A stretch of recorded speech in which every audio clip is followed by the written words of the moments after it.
గణనాథుల నిమజ్జనోత్సవంతో హైదరాబాద్లోని హుస్సేన్ సాగర్ కోలాహలంగా మారింది. విభిన్న రూపాల్లో పూజలు అందుకున్న గణపయ్యలు వాళ్ళ సాగర తీరానికి కదులుతున్నారు. అయితే అసలు ఈ నిమజ్జనం యొక్క ప్రాశస్త్యం ఏంటి, అలాగే వినాయకుడి యొక్క విశిష్టత, ఈ 9 రోజుల పాటు పూజా విధానాలు అంటే ఆధ్యాత్మికంగా ఏ విధంగా జరుపుకోవాలి, అంటే ఏ విధంగా జరిగాయో వీటన్నిటి గురించి కూడా మాట్లాడేందుకు మనతో పాటు స్టూడియోలో ఉన్నారు ప్రముఖ ఆధ్యాత్మికవేత్త చిలుకూరి శ్రీనివాసమూర్తి గారు. గురుగారు నమస్తే అండి. నమస్తే అమ్మా. అయితే మొత్తంగా ఈ 9 రోజుల పాటు 11 రోజుల పాటు పూజలు అందుకున్న గణపయ్యలు ఇవాళ ఇంకా గంగమ్మ ఒడికి బయలుదేరుతున్నారు. అయితే మొదటగా ఈ 9 రోజులు అన్నది అంటే ఆ పూజా కార్యక్రమాలు కావచ్చు, గణపయ్య విశిష్టత కావచ్చు, 9 రోజులు అన్నది ఎందుకు పెట్టారండి? ఇక్కడ మనకి పాంచభౌతికమైన శరీరం, అలాగే పంచభూతాలకు సంబంధించిన దేవుడు గణపతి. ఇక్కడ ప్రకృతి ఆరాధన ధ్యేయంగా మనకి రేపు రానున్న బతుకమ్మ పండుగ కూడా మనకి ప్రకృతి సంబంధించిన ఈ పూలు, తంగేడు పూలు ఇవన్నీ తీసుకొచ్చుకొని ఆచారంగా మనం చేసుకుంటాం. ఇక ప్రకృతినే మనం దైవంగా భావించేటటువంటి తత్వంతో పండుగలు జరుపుకోవాలి. ఇక్కడ ఏమవుతుందంటే ఆధ్యాత్మిక చింతన ఉన్నప్పటికీ కూడా ఆధునిక పోకడలతోటి విపరీతమైనటువంటి కొన్ని ఈ పరిణామాలు జరుగుతూ ఉన్నాయి. అవి కొంచెం అరికట్టాల్సిన పరిస్థితి ఉన్నది. దానివల్ల ఏమవుతుందంటే ఆధ్యాత్మిక భావన అనేది తగ్గిపోతుంది. ఎంతసేపటికి ఏమిటంటే ఆర్భాటాలకి. ఇప్పుడు వరలక్ష్మి వ్రతం చేస్తున్నామంటే చీరలు గాజుల మీద దృష్టి తప్ప అమ్మవారి మీద దృష్టి ఉండట్ల. అలాగే ఏమంటే భగవంతుడికి ఎప్పుడు కూడా మనకేంటంటే మనకి 3 దేహాలు ఉన్నాయి. స్థూల దేహం, సూక్ష్మదేహం, కారణదేహం. అలాగే ఇంకో దేహం ఉంది, మహాకారణ దేహం. మనం ఏదైతే చేస్తున్నామో ఇవన్నీ కూడా ఆర్బీఐ లాగా దాంట్లో రిజర్వ్ అయి ఉంటాయి. కాబట్టి మనము ఇప్పుడు ఉన్న పరిస్థితుల్లో ఏవైతే కర్మలు ఉన్నాయో వాటిని పూర్వజన్మ కృతం పాపం వ్యాధి రూపేణ బాధతే అని చెప్పేసి మనకి ఇది ఉంది. పూర్వజన్మలో చేసిన పాపకర్మలు ఏవైతే ఉన్నాయో ఈ జన్మలో అవి సంతులనం చేసుకోవడానికి ఒక మంచి జన్మ మానవ జన్మ. సో దాన్ని పరిపక్వ దృష్టిలో మనం చూడాల. ఎంతసేపటికి ఏమవుతుందంటే ఆహార విషయాల్లో కానివ్వండి, ఆధ్యాత్మిక విషయంలో కానివ్వండి, వ్యావహారికంగా కానివ్వండి అన్ని మార్పులు చోటు చేసుకుంటున్నాయి. విపరీత పోకడలు పోతున్నారు. పాశ్చాత్య సంస్కృతిని తీసుకొచ్చి ఇక్కడ మేళవించటం వల్ల అసలైన భక్తిభావం అనేది పోతుంది మానవుల్లో. సో నేనేమంటున్నానంటే భక్తిభావాన్ని పెంపొందించుకోండి, భక్తిగా అక్కడ ఉండండి, భజనలు చేయండి, సంకీర్తనలు చేయండి. గణపతిని 9 రోజులే ఆరాధన చేయాలని ఏం లేదు, 365 రోజులు ఆరాధన చేయొచ్చు. ప్రతి నిమిషం కూడా మనం భగవత్ చింతనలో ఉండాల్సినటువంటి ఆవశ్యకత ఉన్నది. అందువల్ల ఈ రోజున ఉన్న విజ్ఞానం ఏదైతే ఉందో ఆ విజ్ఞానాన్ని మనకి సముపార్జన చేసింది కూడా వేదాల ద్వారానే వచ్చింది. మూలమే వేదం ప్రతిదానికి కూడా. ఈ రోజున వేదం చూస్తే మిషనరీస్ విషయంలో కానివ్వండి, సామవేదం దాని యొక్క ఇది ఎలా పనిచేస్తుందనే విషయంలో కానివ్వండి, అలాగే యజుర్వేదం మంత్రశాస్త్రంలో దీంట్లో కూడా మళ్ళీ కృష్ణ యజుర్వేదం, శుక్ర యజుర్వేదం ఉన్నాయి. ఋగ్వేదము దీని యొక్క పద్ధతి ఏంటి, ఈ పద్ధతిలో ఈ విధంగా చేస్తే దీని ఫలం ఇలా వస్తుంది అనే యొక్క ఇవన్నీ కూడా మనకి వేదానుసారమే ఇవన్నీ కూడా ఉత్పన్నమయ్యాయి. గతంలో ఏముందండి, అనాగరికత కాలం నుంచి కూడా ఇప్పుడు నాగరికత వచ్చిందంటే వేదమే మూలం.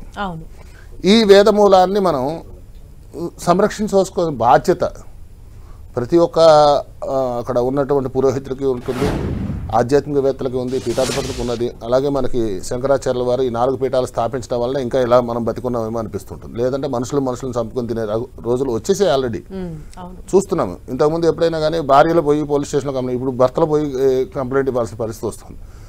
కాబట్టి ఏమవుతుంది, ఆధ్యాత్మిక విషయంలో ఆర్థిక స్వేచ్ఛ ఎంతవరకు.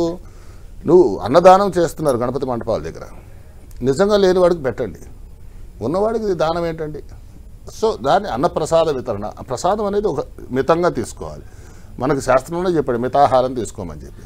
కాబట్టి ఈ విధమైనటువంటి ఉపవాస దీక్షలుగా చేస్తూ సనాతన సంస్కృతి ఆచార వ్యవహారాలను ఏవైతే ఉన్నాయో ఆ కట్టుబాట్లకి లోబడి ఆ యొక్క ఆధ్యాత్మిక ఏదైతే ఉందో ఈ నవరాత్రులు కనుక ఆచరిస్తే కనుక సరైన ఫలాలు కలుగుతాయి. మనం చిన్నప్పుడు చూసాం, ఊళ్ళల్లో ఇప్పటికి కూడా చాలా బాగా పాటిస్తూ ఉంటారు. అక్కడికి వెళ్ళి ఆకేంటి ఈ ఆకేంటి అంటే పిల్లలు తండ్రులతో వెళ్ళి తెలుసుకోవటం, వాళ్ళకి విజ్ఞానాన్ని పెంచాలి. అలాంటి విజ్ఞానాన్ని మనం ఈ రోజున ఆధునికత వ్యవస్థకు తీసుకొచ్చేసి దాన్ని అనుసంధానం చేసేసి కొంత భ్రష్టు పట్టిస్తున్నామని ఒక బాధ కలుగుతుంది. అంతంత ప్రమాణం చేసి విగ్రహాలు పెట్టాల్సిన అవసరం లేదండి. కాబట్టి ఇంత విగ్రహం పెట్టుకోవచ్చు, లేదా మట్టి అచ్చు వేసి చిన్నప్పుడు బంకపట్టి తీసుకొచ్చి అచ్చు వేసుకుని అందరికీ పంచేవాళ్ళు. అలాగే విగ్రహాల గురించి కూడా మాట్లాడుకుంటే అంటే ఇప్పుడు గణపతి అంటే పార్వతీదేవి ఒక రూపాన్ని ఇచ్చింది, కానీ ఇప్పుడు మనం చూసినట్లయితే అంటే వివిధ రూపాల్లో కూడా మనకు గణపయ్యలు కనిపిస్తున్నారు అండ్ కాంపిటీషన్ అనేది ఎక్కువైపోయింది. అంటే దీని గురించి మీరు ఏమంటారు? ఇక్కడ ఏది చేసినా సరే మనము ఒక సనాతన సాంప్రదాయాలు పాటించాలి. ఇంకొకటి ఈ విగ్రహాలను చూస్తున్నాం మనం, దాంట్లో అనేక కెమికల్స్ కలిసి ఉన్నాయి. వీటిని తీసుకెళ్ళి నీళ్ళల్లో నిమజ్జనం చేస్తారు. సో మనకి వేదం ఏం చెప్పింది, పరోపకారార్థం ఇదం శరీరం అంది. నువ్వు ఎక్కడ పరులంటే మనుషులే కాదు కదా, మనతో ఉన్న సహజీవాలన్నీ కూడా, ఇప్పుడు బల్లి తీసుకోండి, కప్ప తీసుకోండి, బొద్దింక తీసుకోండి, ఎలక తీసుకోండి, ఇవన్నీ కూడా మన ఆవు తీసుకోండి, మేక, కోడి, ఇవన్నీ కూడా సహజీవాలే. తో చేపలు నీళ్ళల్లో జలచరాలు ఉన్నాయి, చాలా ఉన్నాయి, సరీసృపాలు ఉన్నాయి, ఇవన్నీ కూడా. సో వీటికి అపకారం కలుగుతుంది అక్కడ. ఇంకొకటి ఆ నీళ్ళని మళ్ళీ మనం ఫిల్టరైజేషన్ చేసో లేకపోతే ఇంకొకటో ప్రవహించే నదిలో చేస్తే ఓకే. ఇక్కడ మురికి నీళ్ళల్లో చేయటం అనేది కూడా కొంచెం అది ఇంకా, ఎందుకంటే సదుపాయం లేదు. సో అటువంటి సదుపాయం లేని చోట చిన్న ప్రమాణం చేసి, ఈ రోజున అనేక రకాలైనటువంటి సదుపాయాలు వచ్చాయి, పెద్ద పెద్ద ట్యాంకులు వచ్చాయి, ఆ ట్యాంకుల్లో నిమజ్జనం చేసేసేయండి, అక్కడున్న మట్టిలోనే చేసేయండి. ఇంత ట్రాఫిక్కి మనం అంతరాయం కలిగించడము, అంత డీజే బ్యాండ్లు పెట్టాల్సిన అవసరం లేదు. శుభ్రంగా మేళతాళాలు వాయించుకుంటూ, చేతులతో చప్పట్లు చేసుకుంటూ, నడుమంచి కోలాటాలు ఉన్నాయి, సాంస్కృతిక నృత్యాలు ఉన్నాయి, సంగీతాలు ఉన్నాయి, పాటలు పాడుకోండి, శుభ్రంగా గొంతుకు మంచిగా కలుగుతుంది. ఇది ఏంటి, వర్షాకాలం. ఈ వర్షాకాలంలో అనేక రకాలైనటువంటి మనకి రుగ్మతలు వస్తూ ఉంటాయి. కాలం అనుగుణంగా మనకి కాలం మార్పులో శారీరక రుగ్మతలు వస్తూ ఉంటాయి. ఇవన్నీ తొలగడం కోసమే ఈ పండుగలో ఆచారం వైశిష్ట్యం. అంత నిగూఢమైన అర్థాలు ఉన్నటువంటి ఈ పండుగని దుర్వినియోగం చేసుకుంటున్నారనే బాధ ఇప్పుడు మాలాంటి వాళ్ళకి ఉంటూ ఉంటుంది. దీంట్లో కూడా ఈ మధ్యకాలంలో కొన్ని చూస్తూ ఉన్నాం, ఈ వాట్సాప్లోనో వాటిలోనో ఈ రెండు వర్గాలుగా విడిపోయి, ఎందుకంటే ఒక గల్లీకి వినాయకుడి ఎందుకు అవసరమా, అందరూ కలిసి సమిష్టిగా చేసుకోవచ్చు కదా. ఇక్కడ మళ్ళీ విభేదాలు ఎందుకు వస్తున్నాయి? సో బాలగంగాధర్ తిలక్ ముంబైలో పెట్టినటువంటి ఇది ఏంటంటే, సంఘటితం కావాలి, సమూహం కావాలి, మన సనాతన హిందూ సాంప్రదాయాలని మనం దాన్ని కలిసికట్టుగా చేసుకోవాలి, ఒక సామూహిక ఉత్సవంలాగా దీన్ని అని చెప్పేసి తీసుకొచ్చారు. ఆయన భావన మంచిది, ఆయన భావం మంచిది, ఇది మంచిదే. ఇప్పటికి కూడా ముంబైలో చూడండి, మీకు వినాయకుడిని పెట్టిన వాహనాన్ని మనుషులే దాన్ని లాక్కెళ్తూ ఉంటారు, పొల్యూషన్ లేకుండా. అట్లాంటి సంస్కృతి సాంప్రదాయాలు ఉన్నాయి. పల్లకీ సేవ చేస్తారు. ఇప్పుడు తిరుపతిలో ఉన్నారు, మరి ఉత్సవం చేసేటప్పుడు మనుషులే తీసుకెళ్తుంటారు. అక్కడ ఎటువంటి అంటే ఈ కలుషితమైనటువంటి వాతావరణం చేయడం, వెహికల్స్ పెట్టడము, ఇలాంటివి లేవు. ఈ మధ్యన విద్యుత్ అలంకారాలు వచ్చాయి కాబట్టి అది కూడా తీసుకొచ్చేసి వాటికేవో కట్టేస్తున్నారు, షాకులకు గురయ్యి చనిపోవడం, ఇవన్నీ ఎంత బాధండి. రేపు పొద్దున ఏమవుతుందంటే, ఇది ఫలానా వినాయక ఉత్సవంలో వీడు చనిపోయాడు, దేవుడు అడ్డం మళ్ళీ అక్కడ ఎందుకు ప్రాణాలకి అంటే మనం తాహతకి మించి చేసుకోవటము. అది ఏదో ప్రకృతి ఆరాధన ప్రకారంగా 21 పత్రులు మాత్రమే అవి ఆరోగ్యానికి సూచనమైనటువంటి ఆయుర్వేదిక సంబంధించిన మూలిక ఇవి కోణాలు ఉన్నాయి కాబట్టి, ఈ పత్రాన్ని మనం తాకినా, అది అక్కడ అర్పించినా ఆ ఫలం అనేది దానివల్ల మనకు ఆరోగ్యం చేకూరుతుంది. సో ఆధ్యాత్మిక చింతన వల్ల ఆధ్యాత్మిక, ఆది భౌతిక, ఆది దైవిక ఈ 3 దుఃఖాలు కూడా నివృత్తి చేయి స్వామి అని చెప్పేసి స్వామికి సంకల్పం చేసుకోవడంలో కూడా ఒక అర్థం ఉంది. ఇక్కడ ఏమవుతుందంటే, ప్రతి ఒక్క దాంట్లో కూడా ఒక అంటే సైంటిఫిక్ రీజన్ అనేది ఏంటంటే, ఆచమనం చేయడం వల్ల థ్రోట్ క్లీన్ అవుతుంది. అలాగే ఉత్తిష్ఠంతో భూత పిశాచ అని చెప్పేసి ప్రాణాయామం చేస్తారు. ఈ ప్రాణాయామం చేయడం వల్ల ఏంటంటే, శ్వాసకోశ నాడులన్నీ కూడా సంసిద్ధం అవడం. అంటే భగవంతుడి పూజకి నేను సంసిద్ధం అవుతున్నాను, ఈ ఫలానా భరతవర్షం భరతకంటే మేరహో దక్షిణ దిక్కు ఈ ప్రాంతంలో ఉన్న ఈశాన్య భాగంలో ఉన్నాను అని చెప్పేసి, నేను ఎక్కడున్నాను ఆ దేవుడు ఎక్కడున్నా సరే ఆయన ఇక్కడికి వచ్చి నా ముందు ఉన్నాడు అనే భావన, ఆ భావననే మనలో ఉన్న ప్రేరణని రేకెత్తిస్తుంది. కాబట్టి ఒక పుష్పాన్ని మనం వేస్తున్నామంటే ఆ భావంతో భగవంతుడు పుష్పంలో ఉన్నాడు, మనలో ఉన్నాడు, మనం చేసే క్రియలో ఉన్నాడు. సో అందుకని మనస వాచ కర్మణ త్రికరణ శుద్ధిగా ఎప్పుడైతే మనం భగవదారాధన చేశామో అప్పుడు ఆ ఫలం ఖచ్చితంగా దక్కుతుంది. కాబట్టి ఇక్కడ ఏవైతే అంటే మనకి పంచకోశాలు ఉన్నాయి, ఇవన్నీ కూడా శుభ్రం చేసుకొని మనం ఒక స్థితిలో ఉండి భగవంతుని ఆరాధించాలి. అంతే తప్ప ఏదో వెరి వేషాలు వేసుకుంటూ వెరి డ్యాన్సులు చేసుకుంటూ అక్కడికి వెళ్ళిపోయి అంటే కొన్ని ఆచార వ్యవహారాల్లో ఈ మడి కట్టుబాట్లు ఉన్నాయి. అవి ఉపాసనాపరమైన వాళ్ళకి మాత్రమే ఉన్నాయి. సో లౌకికమైన విషయంలో కూడా మామూలు జనానికి కూడా ఈ భగవదారాధనని దగ్గర చేయాలనే ఉద్దేశంతో ఈ గణపతి నవరాత్రులు అలాగే అమ్మవారి నవరాత్రులు, ఈ నవరాత్రుల్ని ఎంత విశిష్టంగా చేయాలంటే చాలా మార్పు కొంతమందిలో వస్తుంది. ఇప్పుడు చూస్తున్నాం, కొన్ని కామారెడ్డిలో కానివ్వండి అక్కడ కానివ్వండి కొంతమంది మార్పు చేస్తున్నారు. సో శోభాయాత్ర అంటే ఒక శోభాయమానంగా ఉండాలి, అంతే తప్ప అక్కడ అంటే యువత చాలా మంది ఉత్సాహంగా పాల్గొంటున్నారు కానీ అది వేరే రకంగా వెళ్తుంది అని అంటారు. దాంట్లో ఏమవుతుందంటే ఇప్పుడు ఈ మధుమాంసాలు, మద్యము, ఇవన్నీ కూడా అంటే అవసరమా అండి?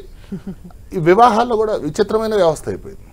దానికి ఒక ప్రత్యేకించి ఒక రిసెప్షన్ పార్టీ, అక్కడే పోలీసు వాళ్ళు ఉంటారు, చలాన్లు వేస్తారు. ఇవన్నీ ఎందుకండి? ఇంకో డ్రైవర్ని పెట్టుకోవటం అంటే మన శరీరానికి ఏదైతే నిత్య నైమిత కర్మల్లో అవసరమో దాన్ని స్వీకరించాలి, మిగిలినవి విసర్జించాలి.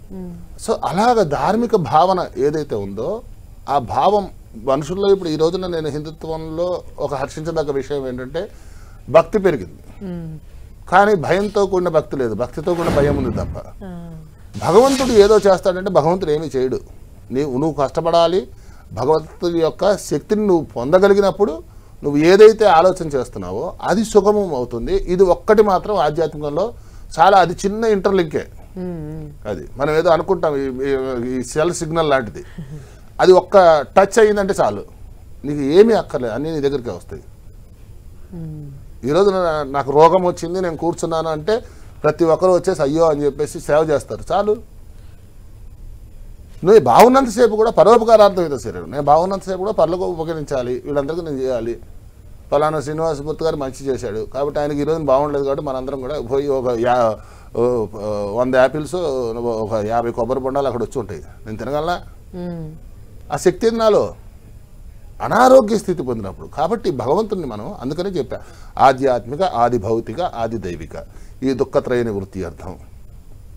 ఇక్కడ భగవంతుని మనం ప్రార్థన చేయాల్సింది కూడా ఏంటంటే శ్రీ వరసిద్ధి వినాయక స్వామినే నమః, సాలోప్య సారూప్య సామీప్య సాయుజ్యత సిద్ధ్యర్థం. ఆ పూజ ఏ దేవత అయితే ఉన్నాడో ఆ దేవత పూజను చేస్తున్నాను. ఎందుకంటే కృతజ్ఞతాపూర్వకంగా చేయాలి. తల్లి, తండ్రి, గురువు, దైవం, ఈ 4 ఈ ముగ్గురికి కూడా నువ్వు గౌరవం ఇవ్వకుండా భగవంతుడి దగ్గరికి పోతే వాళ్ళ ముగ్గురిని చూడకుండా నా దగ్గరికి వస్తే నేనేం చేస్తాను? గురువు అనేవాడు ఇట్ ఇస్ ఎ బ్రిడ్జ్, అంతవరకే తప్ప ఓన్లీ సూచించడం తప్ప శాసించడం తప్ప ఆయన ఏం చేయలేడు. నీలో మార్పు రావాలి, పరివర్తన రావాలి, ప్రవర్తనలో మార్పు రావాలి. ఇంకొక 10 మందికి మనం దీన్ని, ఈ విజ్ఞానాన్ని మనం అందజేయాలి. ఎందుకంటే మంచిని 10 మందికి పంచు, అంతే తప్ప ఆ చెడుని తీసుకొచ్చుకుని ఈ మంచిలో మళ్ళీ ఇమ్మర్షన్ చేసేసి, సో నిమజ్జనాన్ని కూడా ఇమ్మర్షన్ అని అంటారు కదా, దాన్ని తీసుకొచ్చేసి ఇక్కడ కలుషితం చేసేసి స్వచ్ఛమైన ఇమ్మర్షన్ చేయండి.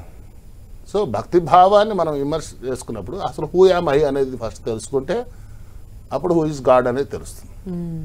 So but God is nothing but God is generator, operator, destroyer, అంతే. ఏదో తల్లిదండ్రికి పుట్టించారు, ఆపరేషన్ చేసుకోవాల్సింది, ఇదంతా మెయింటెనెన్స్ అన్ని, డెస్ట్రాయ్ కూడా ఆయనే చేస్తాడు, అంతే. సో కాబట్టి సృష్టిలో ఏదైనా సరే ఉత్పన్నం అవుతుంది, మళ్ళీ అంతమం అవుతుంది. కాబట్టి ఇక్కడ మనలో ఉన్న భావం ఏదైతే ఉందో అది స్వచ్ఛత కలిగి ఉండాలి. ఆ స్వచ్ఛతమైనటువంటి ఆ ప్రకృతి నుంచి మనం ఆస్వాదించేటువంటి పంచభూతాలు ఏవైతే ఉన్నాయో పర్యావరణాన్ని పరిరక్షించాల్సిన బాధ్యత ప్రప్రథమంగా ఉంది. అది సూచించడం కూడా ఈ గణపతి నవరాత్రులు.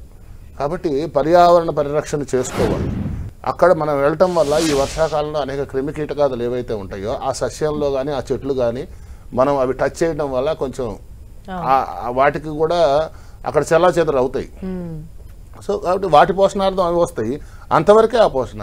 ఆ పత్రాన్ని మనం తీసుకొచ్చినందువల్ల తెస్తున్నప్పుడు కూడా ఈ గాలికి ఆ వేపర్స్ ఏవైతే ఉన్నాయో అవి మనకి పనిచేస్తూ ఉంటాయి. కొన్ని చూడండి, మనం ఏదో ఒక పుదీనానో లేకపోతే ఇంకొకటి మనం స్మెల్ చూస్తే చాలు జలుబు తగ్గుతుంది, ఇట్లా కొన్ని ఆయుర్వేదిక గుణాలు.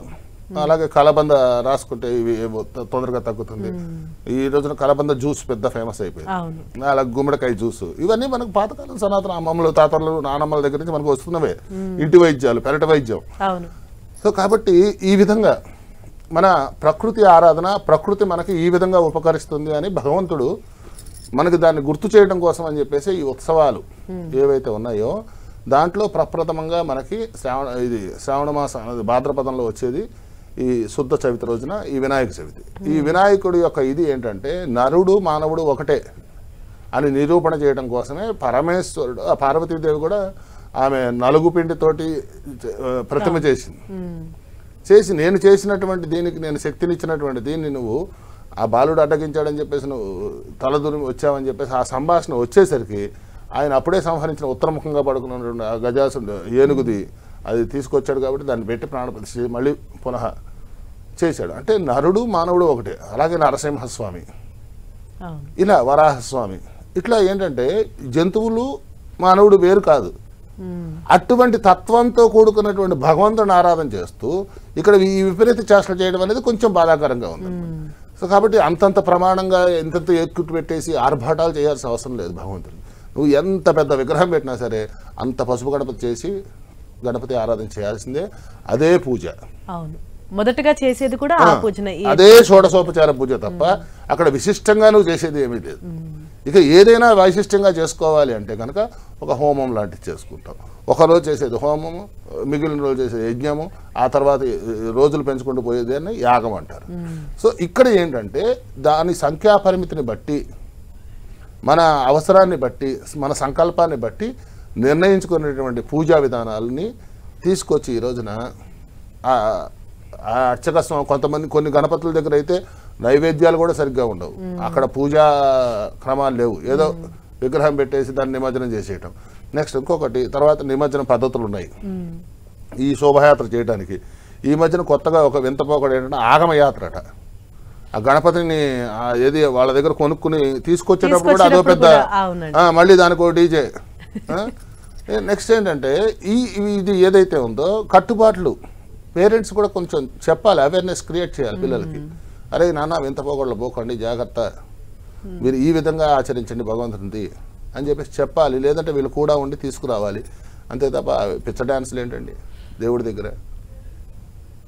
హరే రామ హరే కృష్ణ అని చెప్పేసి పోనీ అలాంటివి చేయండి మనండి. అలా అనేక రకాల భక్తి సంగీతాలు ఉన్నాయి. గణపతి పమోరి అని చెప్పేసి అట్లాగే ఎగరమానండి పోనీ. ఓం గణేశాయ నమః. అంటే గురుగారు ఇప్పుడు ఇక్కడ శోభాయాత్రలో పాటించాల్సిన విషయాలు ఏంటి? అలాగే ఆయనని శోభాయాత్ర ముగించుకొని ఆయన్ని వేసేటప్పుడు కూడా అంటే ఎటువంటి విషయాలు పాటించాలంటారు? ఇక్కడ ప్రత్యేకించి భగవంతుడి దగ్గర నియమ నిబంధనలు అనేవి మనం కొన్ని కట్టుబాట్లు ఉన్నాయి. సనాతన సంస్కృతి ఆచార వ్యవహారాల్లో ఫస్ట్ మనం శుద్ధం అవ్వాలి, శరీర శుద్ధి ఉండాలి, తర్వాత అంతఃకరణ శుద్ధి ఉండాలి, తర్వాత మానసిక శుద్ధి ఉండాలి. ఈ మూడు కూడా మనం శుద్ధిగా ఉండి భగవంతుని యొక్క తత్వాన్ని, అందుకనే భగవంతుడు ఎప్పుడు కూడా నేను నువ్వై నువ్వు నేనై అర్చించు ఆ భావనతో ఉండని చెప్పాడు తప్ప, అంతే తప్ప ఆయనకి చేయకపోతే ఏమన్నా అయిపోతుందేమో ఏమీ కాదు. ఆయన ఏమో అడగల నాకు ఈ పూజ చేయండి అని. కృతజ్ఞతాపూర్వకంగా చెయ్యాలి. ఎందుకంటే ఈ విశ్వాన్ని ఇచ్చాడు. మనం ఈ రోజున ఇలా బతుకుతున్నామంటే ఇదంతా భగవంతుడు ఇచ్చిందే, ఎవడు తెచ్చిపెట్టింది కాదు.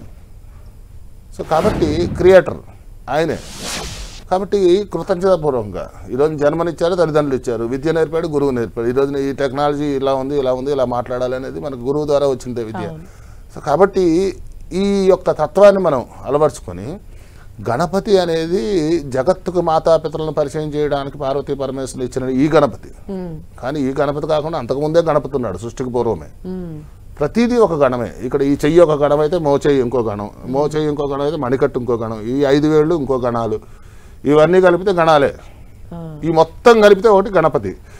సో అట్లాగా ప్రతిదీ కూడా ఒక చెట్టు ఒక ఇది ఏదైతే ఉందో వీటన్నిటినీ కూడా మనం అర్థం చేసుకోవాలి.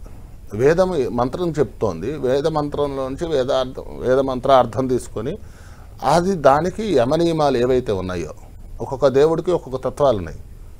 గణపతికి యాక్చువల్లీ తర్పణ ప్రియుడు. ఓం శ్రీ గణేశాయ నమః తర్పయామి నమః అంటే చాలు. అక్కడ కూర్చున్నది చేయండి. ఒక గరిక తీసుకోండి, కొంచెం నీళ్లు పోసుకోండి, అది ఓం శ్రీ గణేశాయ నమః తర్పయామి నమః అయిపోయా చాలు. అప్పుడు నీకు మూలాధార చక్రం యాక్టివేట్ అవుతుంది.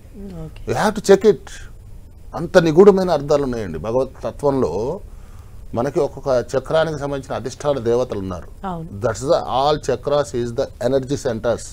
It will be create our aura. So ఎప్పుడైతే మనం ఒక 2 గ్లాసుల్లో నీళ్లు తీసుకుని ఈ గ్లాసు నీళ్ళని తిట్టండి, ఈ గ్లాసు నీళ్ళని పొగడండి, టేస్ట్ ఈజ్ డిఫరెంట్ అవుతుంది. సో దాట్స్ ది వాటర్ అనేది నీకు రిసీవింగ్ అనేది ఉంది. అణుపరమాణువులు ఏవైతే ఉన్నాయో అవన్నీ కూడా చైతన్యవంతం అవుతాయి.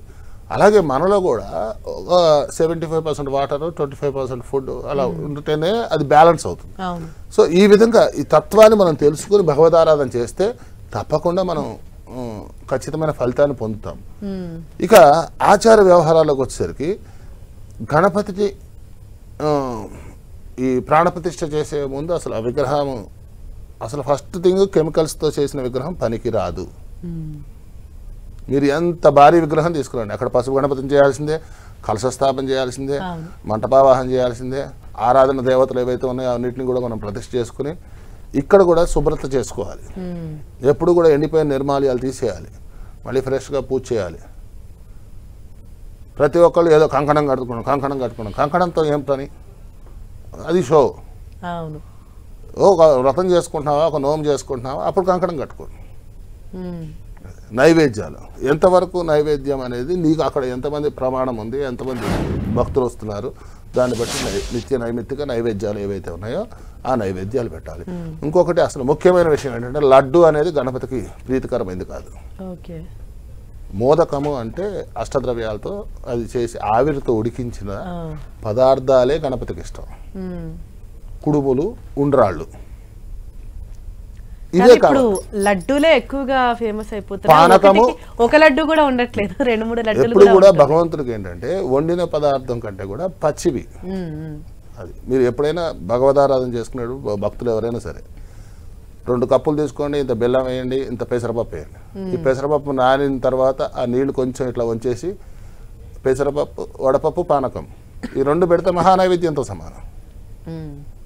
భగవంతుడు ఏమి వండి పెట్టమల్లా. కాబట్టి ఆ ఆవిరితో వండినటువంటి పదార్థాలు గణపతికి ఇష్టం. ఏనుగు తలకాయ ఉంటుంది, ఏనుగు చూడండి వెలగపండు లోపలికి తింది అంటే ఆ గుజ్జు మొత్తం పోయి ఓన్లీ డొల్ల అలాగే బయటకు వస్తుంది. అది ఎవరిచ్చారు? భగవంతుడు ఇచ్చినటువంటి ఇది అది. కాబట్టి అట్లా కుడుములు, ఉండ్రాళ్ళు, వడపప్పు, పానకము, చలిమిడి, ఇంత బెల్లము, వరిపిండి కలిపి చలిమిడి, ఇక్కడ 5 పదార్థాలు అయిపోయాయి. చాలు, పంచేంద్రియాలు, పంచభక్ష్యాలు సరిపోయింది. ఇక అది నీ టేస్ట్కు తగ్గట్టుగా నువ్వు తినటం కోసం అని చెప్పేసి ఇవన్నీ చేసుకోవటం, మళ్ళీ అది వృధా చేస్తే దోషం. కాబట్టి భగవంతుడి యొక్క ఆరాధన విషయంలో కొన్ని నిగూఢమైనవి ఉన్నాయి, కొన్ని సామూహికంగా చేసుకునేటువంటి ఉత్సవాలు ఇవి. ఉత్సవాన్ని ఉత్సవంగా చేసినంత వరకు ఇబ్బంది లేదు. ఇప్పుడు తిరుపతి చూడండి, మనకి బ్రహ్మోత్సవాలు జరుగుతాయి, ఆ విధంగా చేయండి. గణపతి నవరాత్రులు కూడా ఎందుకు చేయట్లే? మరి తిరుపతిలో మీకు ఇన్ని రోజు కూడా జరిగే ఉత్సవాలకి అక్కడ ద్రవ్యం ఉంది, ఇక్కడ ద్రవ్యం వస్తుంది. ఈ లడ్డు అనేది ఏంటంటే ఈ లడ్డు ఆక్షన్స్ ఇవన్నీ, ఈ వేలం పాటలు, కొంతమంది ఇదేది స్వామివారి కట్టిన వస్త్రాలు కూడా ఆక్షన్ అని, ఇలా ఏదో విపరీత ధోరణులు. సరే, కొంత ద్రవ్యము డబ్బు వాళ్ళకి రావటం కోసం చందాలు వసూలు చేస్తున్నారు, బాగానే వసూళ్ళు అవుతున్నాయి. వైభవంగా చేయండి, శుభ్రంగా మంగళ నీరాజనాలతోటి స్వామివారిని. అసలు ఆడవాళ్ళందరూ కూడా మంచి సాంప్రదాయ దుస్తులు కట్టి ఆ మంగళహారతులు పట్టుకుని అలా స్వామివారిని అలా తీసుకెళ్తూ బాధతృప్త హృదయాలతో నిమజ్జనం చేయాలి. ఇన్ని రోజుల నుంచి సంతోషంగా పూజ చేసుకున్నాం స్వామి, మా ముందున్నావు, మళ్ళీ సంవత్సరం వరకు నిన్ను కొలిచే ఆ యొక్క అర్హతను నేను కోల్పోతున్నాను అనే బాధ అసలు ఎక్కడైనా ఉందా? సో కాబట్టి మనము ఇన్ని రోజులు మనకి ఒక ఇంటికి చుట్టం వచ్చిపోతేనే ఈ ప్రేమాభిమానాలతోటి కొంచెం వాళ్ళు ఏడుపులో వేడవబ్బలో లేకపోతే అయ్యో బాధ చాలా రోజులకు వచ్చావు అని చెప్పేసి అంటారు. అలాగా భగవంతుని మనం స్వాగతించినప్పుడు భగవంతుని నిమజ్జనం ఎందుకు చేస్తున్నాము? ఇక్కడ ఎక్కడైనా విచ్ఛిన్నం అయిపోతుంది, పూజకు పనికిరాదు, లేదా ఇన్ని రోజులు మనం పూజ చేయలేము. సరే, 9 రోజులు నవరాత్రులు, ఈ నిమజ్జనంలో కూడా అనేక రకాలైనటువంటి అపోహలు ఉన్నాయి, అనేక విధాలుగా చేసేస్తున్నారు. మట్టి విగ్రహం చేసావు, ఈరోజు వినాయక చవితి, సరే నేను ఈ ఒక్కరోజే పూజ చేస్తా, నాకు తర్వాత ఏదో ఇబ్బంది ఉంది మా ఇంట్లో ఆడవాళ్ళకి, రైట్, తీసుకుపోయి ఒక టబ్లో పెట్టేసేయండి, నానిపోతుంది, అవి చెట్లలో పోయండి. లేదా నాకు వ్యవసాయ క్షేత్రం ఉంది, వ్యవసాయ క్షేత్రంలో తీసుకెళ్ళిపోయి సస్యం సమృద్ధిగా ఉంటుంది, క్రిమికీటకాదులు ఇవన్నీ కూడా ఎరువులు ఇవన్నీ వాడే పని లేకుండా భగవంతుడి యొక్క శక్తి ఆ పూజ చేశాము, ఆ పత్రి ఉంది, అది ఎండిపోయి ఎరువు అవుతుంది. సో ఇలాంటి ప్రక్రియలు. అలాగే 3 రాత్రులు, ఇక్కడ 3 రాత్రుల నుంచి 4వ రోజు నిమజ్జనం చేయాలి. అలాగే 5 రాత్రుల నుంచి 6వ రోజు నిమజ్జనం చేసుకోవాలి కుదరని పక్షంలో, లేదా 7 రాత్రుల నుంచి 8వ రోజు నిమజ్జనం చేయాలి. ఇప్పుడు 3 రోజులు అంటే 3వ రోజే 5వ రోజే చేయకూడదు, అలాగా చేయకూడదు. సో కాబట్టి శాస్త్రం ఏదైతే ప్రమాణం ఉందో, ఇతిహాసాలు మనకి ఏం చెప్పాయో ఆ విధంగా దీన్ని ఆచరించాల్సిన ఎవరికి తోచినట్టుగా వాళ్ళు. అంటే ఒక సిస్టమ్ అనేది లేకుండా పోయింది. ఆధ్యాత్మికత అనేది పెరుగుతోంది, భావన పెరుగుతోంది, భక్తి పెరుగుతోంది. కానీ ఒక సిస్టమ్ అనేది మేనేజ్ చేస్తే it will be happy to the people. And భగవంతుడు కూడా అమ్మయ్య నాకు బాగానే చేస్తున్నారు వీళ్ళు శ్రద్ధాభక్తులతో అని చెప్పి ఆయన కూడా బ్లెస్సింగ్స్ ఇస్తాడు. సో కాబట్టి ఇలాంటి తత్వాలని మనం అలవర్చుకోవాల్సిన ఆవశ్యకత అయితే ఉందమ్మా.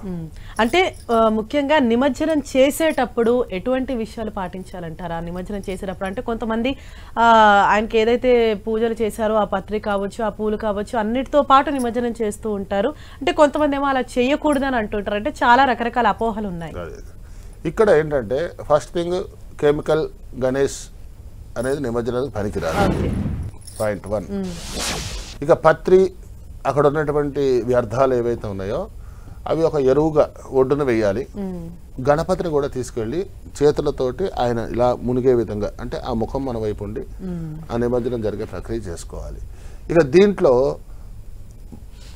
వినాయకుడిని మనం ఎన్ని రోజులు పూజ చేసాం నిష్టగా, అదే నిష్టగా తీసుకొచ్చి నిమజ్జనం కార్యక్రమం అంతా కూడా పరిపూర్తి అయిన తర్వాత ఇక వీళ్ళ వెహికల్ చేష్టలు చేసుకోమనండి, నేను వద్దన్ను.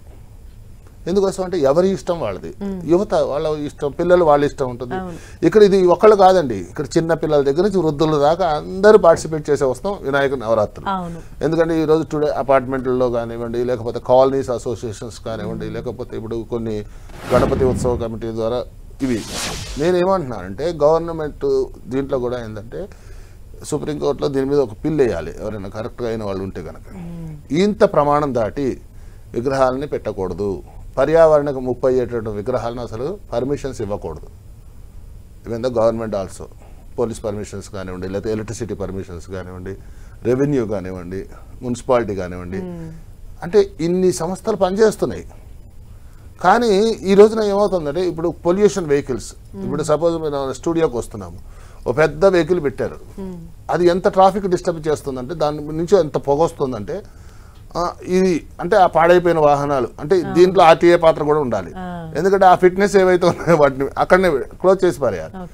ఇట్లా మన దగ్గర సరైన లా కనుక ఉండి ధర్మ పరిరక్షణ కోసం ఈ ఇదిని పాటించాలి అనే ఒక నియమ నిబంధనలు కనుక కట్టుదిట్టంగా మనం కనుక ఉంచితే అప్పుడు కొంత సమాజంలో మనకి మార్పు అనేది వస్తుంది. ఇక్కడ ముఖ్యమైన విషయం ఏంటంటే ఈ నిమజ్జనోత్సవంలో అనేక విధాలుగా, అంటే ఇందాక నేను చెప్పినట్టుగా మంగళహారతులు పట్టుకోవటము, అలాగే ఈ నాదస్వరము, ఈ మేళతాళాలు, ఈ డీజే బ్యాండ్లు ఇలాంటివి కాకుండా అటువంటివి చేసుకుంటూ సాంస్కృతిక సాంప్రదాయ నృత్యాలు, కోలాటాలు ఉన్నాయి, ఇంకొక అనేక రకాల ఈ సంకీర్తనలు చేసుకుంటూ ఆ భగవంతుడిని మనం తీసుకెళ్ళి నిమజ్జనం చేయటం అనేది అసలు సనాతన సంస్కృతి ఆచార వ్యవహారాల్లో ఈ విధమైనటువంటి దృక్పథంతో చేయాలి. అంతే తప్ప సినిమా పాటలు, వెరీ డ్యాన్సులు, వెహికల్ చేష్టలు, కొంతమందికి అసలు బట్టలు ఉంటున్నాయో ఊడుతున్నాయో అర్థం కాదు, అవి ఏం చేస్తున్నారో అర్థం కాదు. కొంతమంది ఆ చెప్పులు వేసేసుకుని ఆ లారీలు ఎక్కేస్తున్నారు. ఇవన్నీ చూస్తుంటే ఏమవుతుందంటే అసలు ఎక్కడ పోతుంది ప్రపంచం, అసలు ఏం జరుగుతుంది, ఎంతమందిని మారుస్తాం.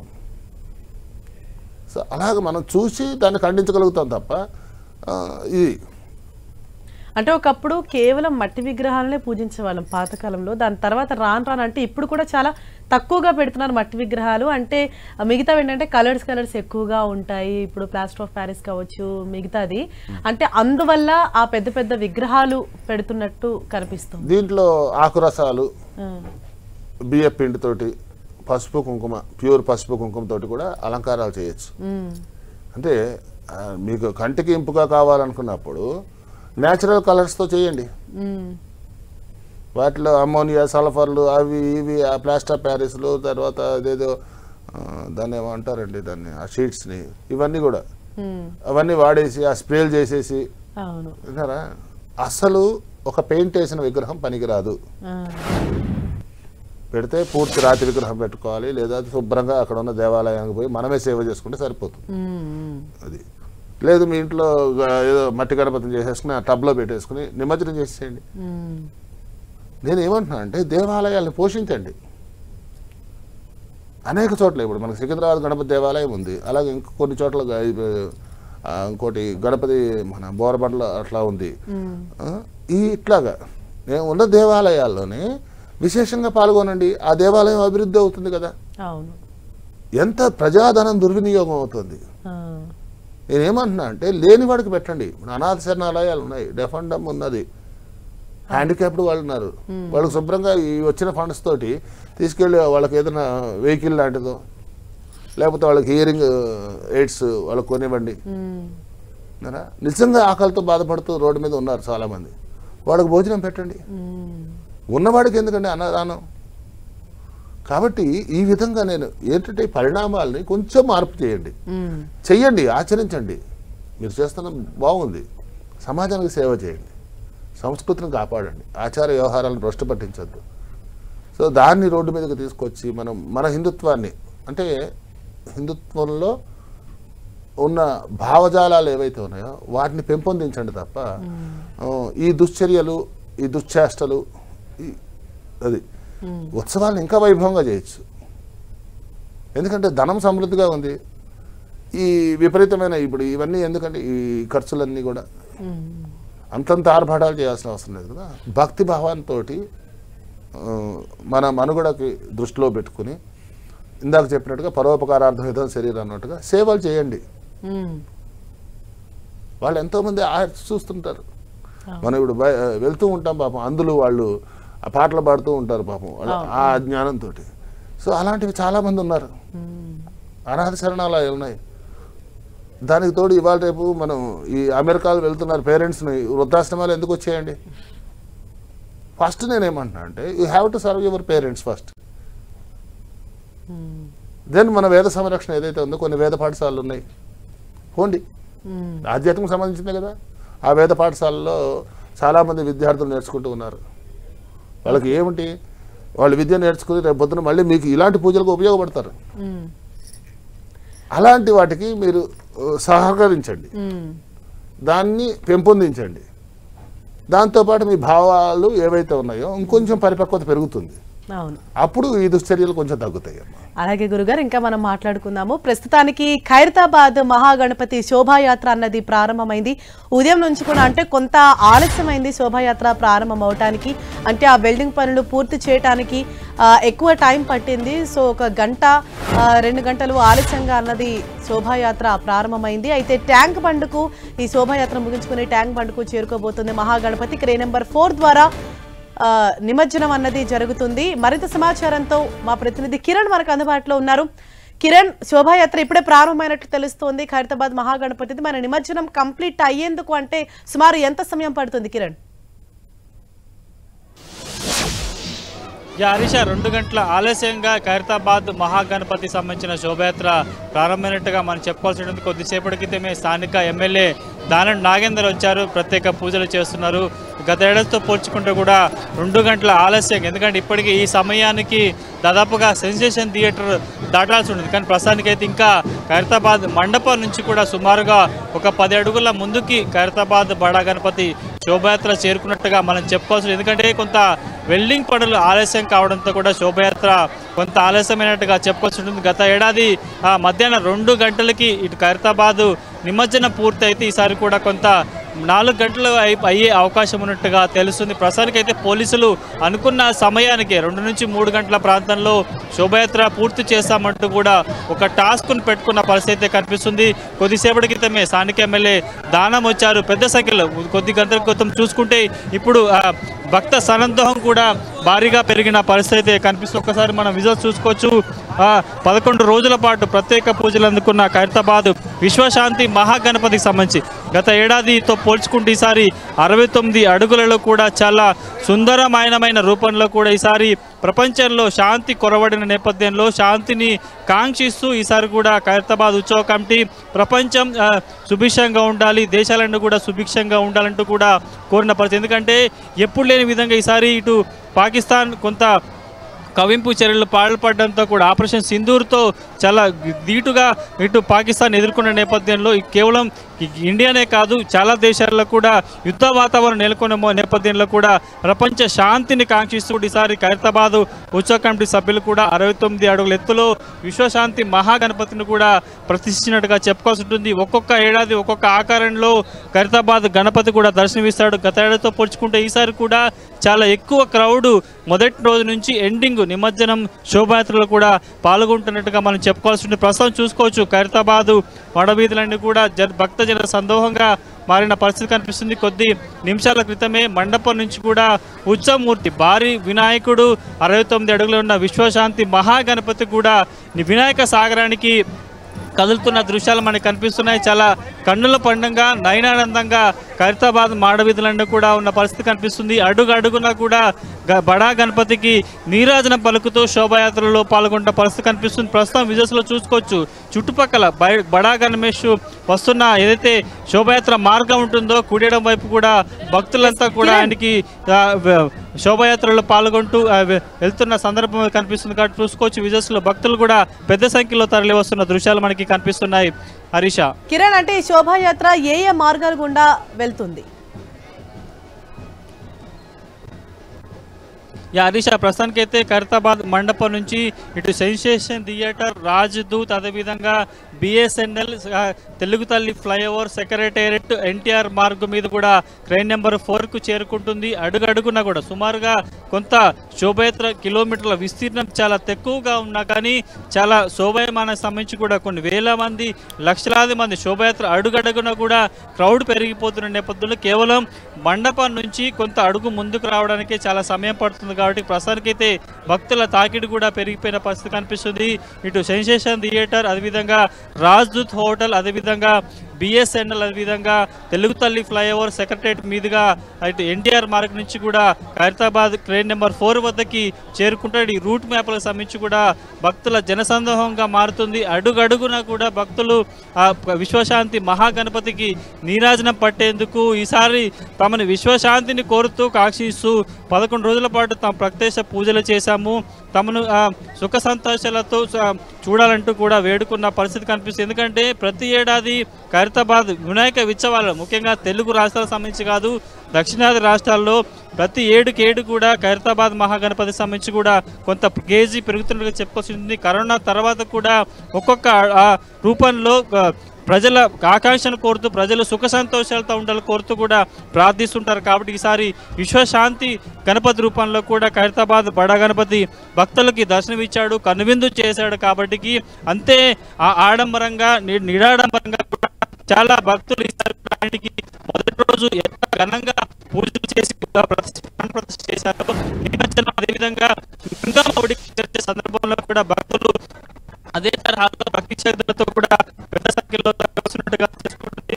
ప్రస్తుతానికైతే విజయ్ భారీగా కనిపిస్తున్న ఖైరతాబాద్ గడా గణపతి కష్టం మీద బైఠాయించి కూడా చెప్తున్న పరిస్థితి కనిపిస్తుంది. ఒకసారి మనం లోకల్ గా కొంతమంది స్థానికులు ఉన్నారు, వాళ్ళతో కూడా మాట్లాడే ప్రయత్నం చేద్దాం పెద్ద సంఖ్యలో. ఎందుకంటే కొన్ని ఏళ్లుగా కేవలం 1-2 కాదు, కొన్ని ఏళ్లుగా ఖైరతాబాద్ గణపతి అక్కడ ప్రతిష్ఠ చేయడం, అదేవిధంగా తర్వాత ఒక్కొక్క అడుగు పెరుగుతూ వస్తడం, ప్రతి ఏరియాలో కూడా భక్తులు లాభేషం లేకుండా కూడా చేసిన పరిస్థితి కనిపిస్తుంది. చెప్పండి, శోభయాత్రకు సంబంధించి కూడా ఎట్లా కొనసాగుతుంది ఏంటి, దీనికి సంబంధించి పూర్తిగా పెద్ద సంఖ్యలో వస్తున్న దృశ్యాలే మనకి కనిపిస్తున్నాయి. ఆ విజువల్స్ లో ఒకసారి మనం చూసుకోవచ్చు.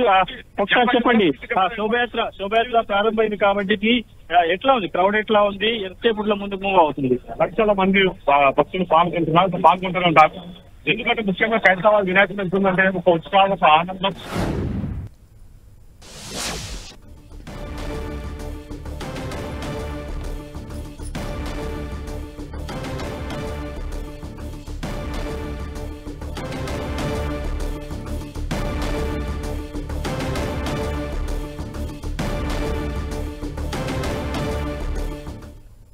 సో ఖైరతాబాద్ మహాగణపతి శోభాయాత్ర అన్నది ప్రారంభమైంది. అయితే అనుకున్న సమయానికే నిమజ్జనం పూర్తి చేసేలా ఇటు ఏర్పాట్లు అన్నవి చేస్తూ ఉన్నారు. అలాగే మనకు అందుబాటులో ఉన్నారు ప్రముఖ ఆధ్యాత్మికవేత్త గురు మాతృశ్రీ దివ్యశ్రీ రమణ చక్రవర్తులు గారు.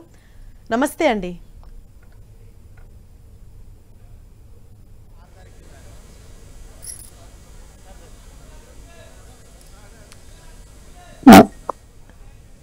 నమస్కారం అండి. నమస్కారం అండి. అయితే ఇవాళ అంటే ఈ 9 రోజుల పాటు విశేష పూజలు అందుకున్నటువంటి గణనాథుడు ఇవాళ గంగమ్మ ఒడికి చేరుతున్నారు. అంటే ఎంతో బాధాతృప్తంగా ఉంటుంది. మళ్ళీ సంవత్సరం వరకు కూడా మనం ఎదురు చూడాలి మళ్ళీ ఆయన ఆగమనం కోసం. అయితే ఇవాళ జరిగే ఈ నిమజ్జనం కావచ్చు, అలాగే శోభయాత్రకు సంబంధించి అంటే మనం తెలుసుకోవాల్సిన విషయాలేంటి, పాటించాల్సిన నియమాలేంటి?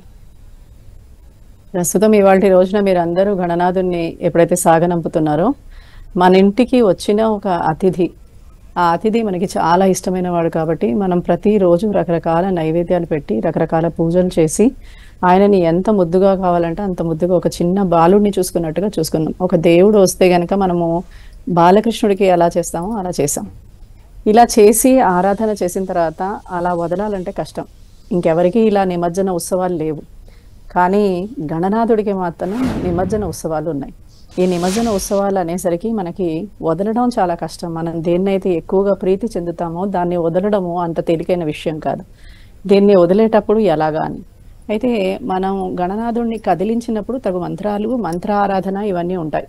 ఈ మంత్ర ఆరాధనతోటి అక్కడ గణనాథుడిని మనం కదిలించి అక్కడి నుంచి తీసుకొని వెళ్ళడం మొదలు పెడుతుంది. శోభాయాత్ర జరుగుతుంది. ఈ శోభాయాత్రని ఒక్కొక్కరు ఒక్కొక్క విధంగా చేస్తూ ఉంటారు. కొంతమంది గాన కచేరీలతోటి, కొంతమంది డప్పులు వాయిద్యాలతోటి, అంటే సంగీత కళలకి కూడా గణనాథుడు అధినాయకుడు కాబట్టి ఆ సంగీత కళల్ని ప్రోత్సహించే విధంగా ఈ ఉత్సవాలు జరుగుతూ ఉంటాయి. ఇవాళ రోజున నియమాలు ఎవరైనా ఏదైనా పాటించాలి అంటే గనక అనంత చతుర్థి ఇవాళ రోజున కాబట్టి అనంత చతుర్థి రోజున ఆ అనంతుడికి విశేషమైన పూజలు నిర్వహిస్తారు. అనంతుడైన గణనాథుడికి కూడా విశేషమైన పూజలు నిర్వహిస్తారు. స్వామికి నివేదన చేసింది తీసుకోవడము, ఎక్కువగా పానీయాలు తీసుకోవడం ఇవాళ రోజున చేస్తే కనుక చాలా మంచిది. చక్కగా తలస్నానం చేసి స్వామిని పంపించడానికి ఉండ్రాళ్ళు ఇలాంటివన్నీ తయారు చేసి ఆయనకి ఇష్టమైనవి, ఆయనకి ప్రీతి చెందేవి నివేదన చేసి ఆయనను పంపించి మళ్ళీ ఆయన రావడానికి మనం ఎదురు చూడడం, ఇలా గనక చేయగలిగితే కనుక ఇవాళ రోజున ఎవరికైనా కానీ విశేషమైన ఫలితం లభిస్తుంది. గణనాథుని నిమజ్జనోత్సవం చూడడం కూడా ఒక విశేషమైన పుణ్య ఫలితమే. లేకపోతే మనము అది చూడడం కూడా సాధ్యం కాదు. ఎంతమంది అక్కడి దాకా వెళ్ళి చూడగలుగుతారు చెప్పండి? చాలా మంది టీవీ మాధ్యమాల ద్వారా మాత్రమే, ఎలక్ట్రానిక్ మాధ్యమాల ద్వారా మాత్రమే చూడగలుగుతారు. ఎక్కడెక్కడి నుంచో ఉంటారు. కానీ మీరు చేసే అంటే టీవీ మాధ్యమాల వాళ్ళు చేసే ప్రయత్నం ఏదైతే ఉందో ప్రతి ఒక్కరికి, ఇంట్లో కూర్చున్న వారికి కూడా ఆ శోభాయాత్రని కనుల విందుగా వీక్షించే విధంగా మీరు చూపించడం, తద్వారా వారికి కూడా ఆ పుణ్యఫలాన్ని కలగజేయడం జరుగుతుంది. ఇది చాలా విశేషమైనది. కాబట్టి ఇవాల్టి రోజున ఆ స్వామి మనకి ఏ విఘ్నాలు లేకుండా సర్వ శుభాలు కలిగించాలని, ఏ మంగళకార్యం చేయాలనుకున్నా ఆ స్వామి మన వెన్నంట ఉండాలని తలుస్తూ ఆ స్వామిని శోభాయాత్రని మనం చూడడం మొదలు పెడదాం ఇవాల్టి రోజున. అంటే ఆధ్యాత్మిక పరంగా చూసుకుంటే ఇప్పుడు ఆయనకు చేస్తున్న పూజా కార్యక్రమాలు కావచ్చు, ఆయనకు చేసిన ప్రతి క్రతువు కూడా అంటే ఏ విధంగా జరుగుతుంది, ఇంకా ఏ విధంగా నేర్చుకోవాలి, ఎలాంటి మార్పులు రావాలని మీరు అంటారు? ఇందులో చాలా మార్పులు రావాలండి. ఎందుకనంటే మనకి ఉత్సవాలకి, ధర్మ కార్యక్రమాలకి, మనకి సనాతన ధర్మానికి ఎప్పుడు లింకే. మనం ఏదైనా వ్రతం చేసినా, ఏదైనా లేకపోతే మనం పూజలు చేసినా, హోమాలు చేసినా, లేకపోతే ఒక ఉత్సవాన్ని తయారు చేసినా కానీ ఈ ఉత్సవాలకి అర్థము ఏంటి అని అంటే కనుక అందరినీ సమిష్టిగా కలుపుకొని ఆ ఉత్సవాల్లో పార్టిసిపేట్ చేసే విధంగా ఉండడము, సమస్త క్రిమి కీటకాదులతో సహా భూమండలంలో ఉన్న ప్రతి దానికి ఆహారాన్ని పెట్టడం మన పూజల యొక్క ఆంతర్యం. అయితే ఎప్పుడు ధర్మాన్ని నిలబెట్టడానికి ఏంటి అని అంటే గనక ఆ ధర్మాన్ని నువ్వు ఖచ్చితంగా ఆచరించి తీరితేనే అది ధర్మము నిలబడుతుంది. ఆచరించాలి అంటే ఏంటి అని అంటే ఒక స్ట్రీట్లో ఒక 100 మంది గణనాథుల విగ్రహాలు పెట్టారనుకుందాం. కానీ దానివల్ల ఆ ఇంటి వాళ్ళు మాత్రమే దానికి పూజ చేసుకోగలుగుతారు. ఆ ఇంటి వాళ్ళు తమకు సంబంధించిన బంధువులను ఎవరినో ఒకరినో ఇద్దరినో పిలుచుకొని ఆ పూజలు చేస్తారు. దానివల్ల వచ్చే విశేషం ఏమీ ఉండదు. కానీ అదే గనక ఒకే స్ట్రీట్లో ఒకటే గణపతిని పెట్టి అందరినీ పిలుచుకొని అందరూ ఒకచోట కూర్చుని చక్కగా ఆయనకి ఆరాధనలు చేస్తే విశేషమైన ఫలితం. మీరు చూడండి, ఎక్కడైనా గనక మనం గ్రూపుగా గనక ఏదైనా పారాయణం చేస్తే ఆ పారాయణ యొక్క ఫలితం అత్యంత అధిక శక్తిని మనకి ఇస్తుంది. అయితే ఈ అధిక శక్తి కావాలి అని అంటే కనుక గ్రూప్గా వచ్చి చాలా మంది భక్తులు అక్కడ కూర్చుని గణనాథుని యొక్క, గణనాథుడే కాదు, మనం రేపు పొద్దున దుర్గా నవరాత్రి చేసుకున్నా కూడా ఎవరైనా వచ్చి ఇక్కడ కూర్చుని పారాయణ చేయడము, మంత్రారాధన చేయడము, పూజలు చేయడము, హోమాలు చేయడం ఇలాంటివన్నీ నిర్వహించడం వల్ల ఎవరికి కావాల్సిన శక్తి వారికి వస్తుంది. నవరాత్రులు చేయడము అంటే ఏంటి అని అంటే కనుక మనము ఒక దీక్షని పూనుకున్నాం. ఆ దీక్ష ఏదైనా అయి ఉండొచ్చు, మన జీవితానికి సంబంధించిన సంకల్పం అవ్వచ్చు, లోక కళ్యాణం అవ్వచ్చు, ఇంకేదైనా కూడా అవ్వచ్చు. అయితే ఈ సంకల్పం నెరవేరడానికి కావాల్సింది ఏంటి అని అంటే కనుక మనం ఒక పరీక్ష రాయాలంటే మనం ఎంతో కష్టపడి సంవత్సరం అంతా చదివి ఒక పరీక్ష రాసి ఒక పరీక్షలో ఉత్తీర్ణత సాధిస్తాం.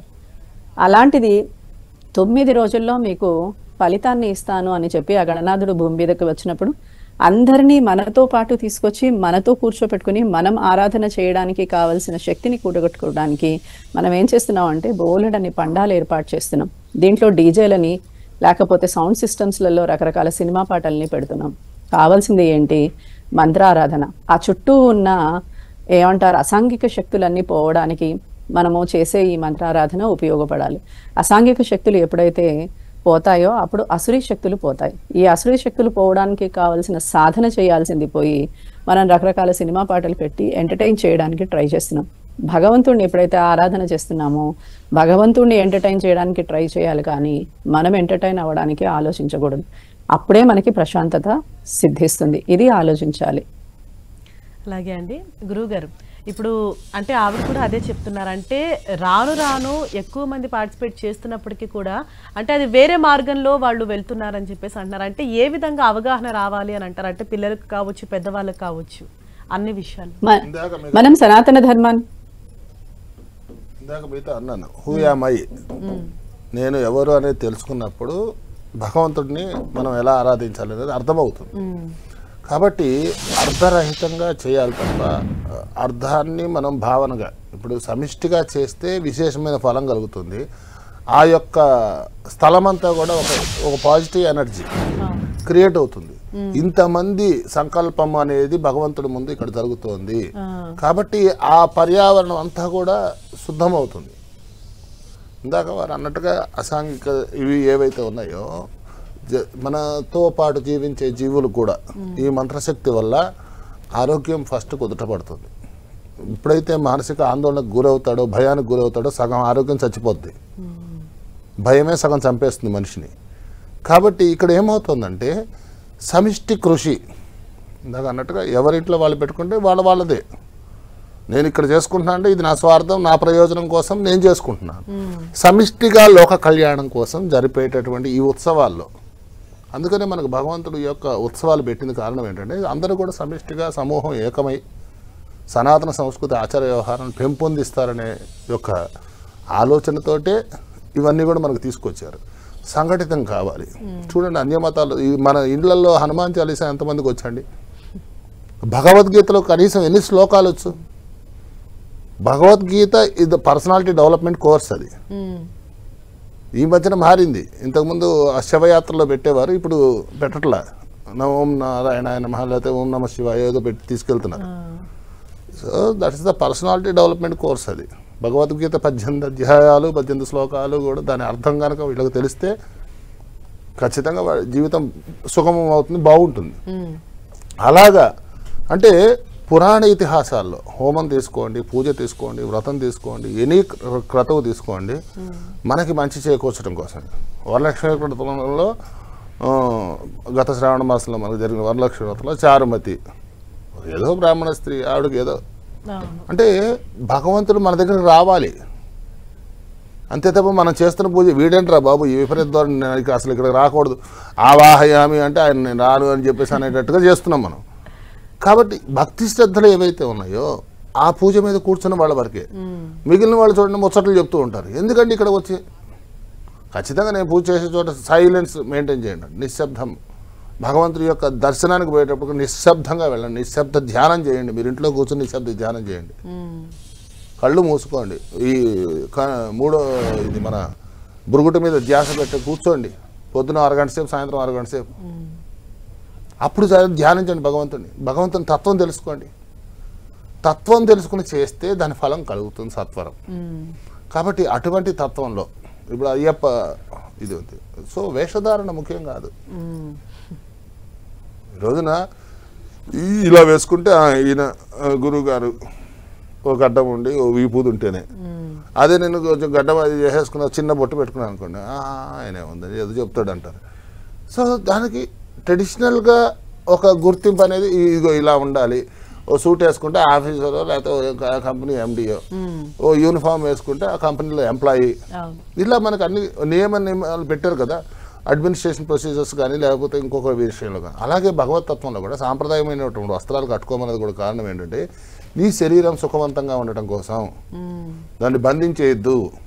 భగవత్ శక్తి నీకు రావాలి అంటే you have to beg it. దేవుడి దగ్గరికి వెళ్ళి ఇలా అనుకోండి, అనుకుని అది ఒంటికి అప్లై చేసుకోండి. ఎనర్జీ ఆటోమేటిక్గా బై డిఫాల్ట్స్ మనకు చేతిలోకి వస్తుంది. మన మనసు పరిపక్వత ఉంది, భావము, క్రియ, తత్వము ఇవన్నీ కూడా ఉండి భగవంతుని మనం కళ్ళారా చూడాలి. అంతే తప్ప ఏదో కళ్ళు మూసుకుని చేసే ధ్యానం, కళ్ళారా చూసి దర్శించుకోవాలి, ఆనందాన్ని పొందాలి, అనుభూతిని చెందాలి. When you feel that then you believe అంటారు. సో కాబట్టి భగవంతుడు ఈ విధంగా నేను ఈ మంత్రం యొక్క శక్తితో నేను ఆవాహన చేస్తున్నాను అన్నప్పుడు యూనివర్సల్ ఎనర్జీ ద్వారా అక్కడ వచ్చిందా లేదా అనేది కూడా నువ్వు గ్రహించగలగాలి. ఏదో పసుపు ముద్ద చేసేసి దానికి బొట్టు పెట్టేసి పూలు వేసేసి అక్షంతలు వేసేస్తే కాదు. సో మంత్రశక్తి కూడా కావాలి. ఆ మంత్రశక్తి వల్లనే అక్కడ యొక్క ఇది చైతన్యం అనేది వస్తుంది. యంత్రం కూడా అంతే. భగవంతుడి యొక్క విగ్రహం ఏం లేదు, రాయి విగ్రహం శిల్పి చెక్కాడు, దానికి న్యాసపూర్వక అన్ని కళన్యాసాలు, నేత్రోన్మీలనము ఇవన్నీ చేయాలి. విగ్రహ ప్రతిష్టాపన చేసేటప్పుడు ఇవన్నీ కొన్ని పద్ధతులు ఉన్నాయి ఆగమశాస్త్రంలో. అవన్నీ చేసిన తర్వాతనే ఆ స్వామికి అధివాసాలు చేసిన తర్వాతనే ప్రతిష్టాకల్పం జరుగుతుంది. ఇదంతా కూడా ప్రతిష్టాకల్ప క్రతువు.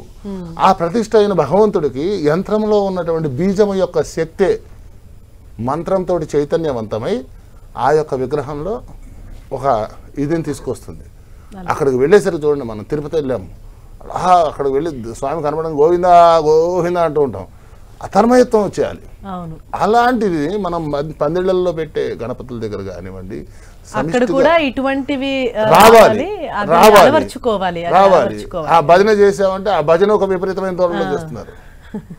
అంటే ఏదో నేను అరిచేశాను నాకు వచ్చేసింది అంటే అవతల వాడికి కూడా నేర్పు. అలాగే గురుగారు, ఇంకా మనం దీని గురించి మాట్లాడుకుందాము.